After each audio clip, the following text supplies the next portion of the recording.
Okay, so we'll almost finish now. I'm just going to go back to my home directory and see if we can finish up the very last problem of these challenges from the Red Hat Summit. So that can be found in my instructions file. There we go. So once again, we've worked on problem 1, problem 2, and problem 3, and now let's try this final problem. Okay, so it says there is a user named Rack, and his password is Rackspace, but this user cannot log in, and we need to figure out why, and we will fix that. Okay, so depending on your interpretation of those instructions, it says the password for the user named Rack is correctly set to Rackspace. Well, what does that mean? Does that mean he's actually having a password problem? Okay, let's see if we can experience this problem once again like we've been trying to experience the other problems. Okay, so I'm going to give this a try. I just switched over to Virtual Console 2. That's another console here on the same running machine. I'm going to try to log in as Rack. And let's see what happens. Okay, that flashed by very quick. You may not have even noticed it, but we'll try it one more time. If you have lightning fast eyes, you may have noticed there is a little permission denied error message that flashes on the screen. Okay, so let's switch back. I never logged out, so I'm still over here as root on my original Virtual Console.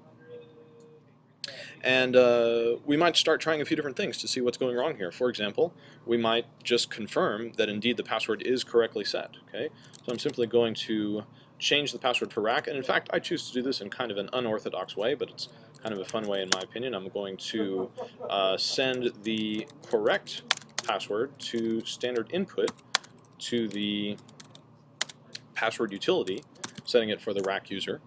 That way there's no chance of a typo. I can visually confirm, yes, in fact, I've set that password. And let's try it again. Now, previously I tried to log in on a virtual console, and the error message flew by too quickly, really, to view. Now I'm going to try to log in by SSH, making a SSH connection to my own localhost machine as this Rack user that seems to be having some type of problem. So I'm trying to log in as Rack to localhost. Okay, it prompts me for the password. I will carefully type the correct password. And you'll notice there's no pause, no delay there. It just immediately closes the connection. Okay, so it does not seem to be a password problem. And there's about a million other things it could be. It could be a permission problem. Who knows?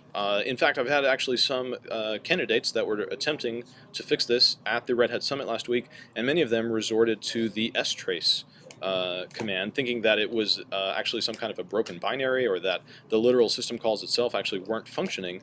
But really, there's no need to guess. There's no need to go about wildly speculating. Again, there's most efficient way to face this is just to go straight to the error logs. The error logs are going to tell me exactly what's going wrong. Okay, so I'm going to go find the appropriate error log in this case is going to be simply in the var log directory.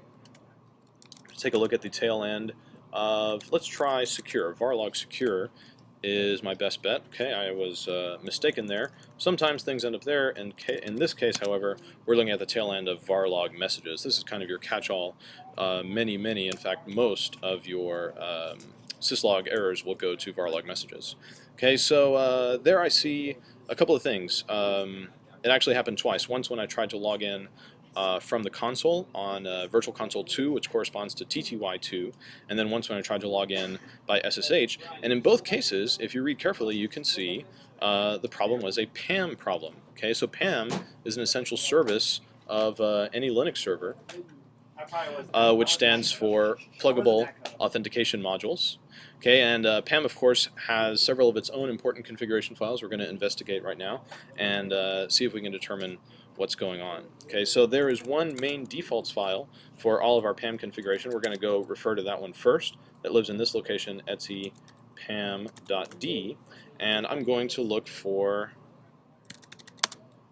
system-auth. Okay, now system-auth is essential to the workings of a Linux setup, and you can see how for a few different categories we have different modules that are being included. And you have to really familiarize yourself with the normal layout of this file.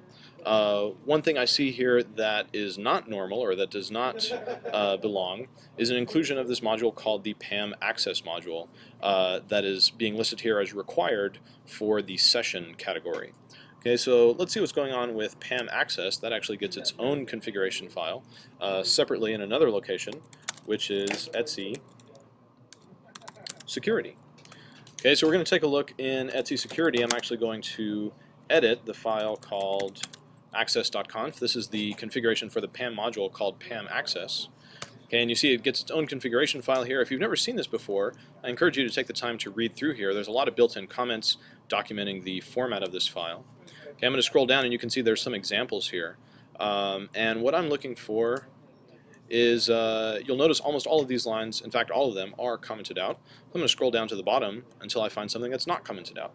Aha! And here we see what is going wrong. There is one line that's not commented out, and you can see the three fields here separated by colons. The first field is a minus sign, the second field is the name of a user, and the third field is the location where they are either allowed or not allowed to log in.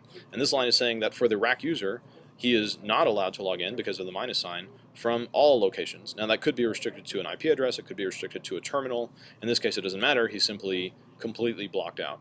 Okay, so once again, I'm simply going to comment out that line so it will no longer take effect. Okay, I'm going to save the value of this file. Now you may be wondering, okay, I just made a change. Let's see, what services should I restart for that change to take effect? Well, guess what? The way PAM works, this will be referenced every single time somebody tries to log in, actually, so there are no files, no services that I need to restart. This should already take effect. I can confirm that in a couple of different ways. For example, I'll go ahead and make an SSH login as this rack user to my own localhost machine and give this a try with the correct password. And there we go. Now actually it was successful. Okay, and I can see that here I am logged in as rack through SSH, while of course the root user is still logged in. And so I'm going to go ahead and log out as rack now that I see that it worked. Okay, so I'm back to my original login session as root. So the problem there was PAM, and again the key really to the whole solution is simply checking the error messages and following up on what you find in this case, varlog messages.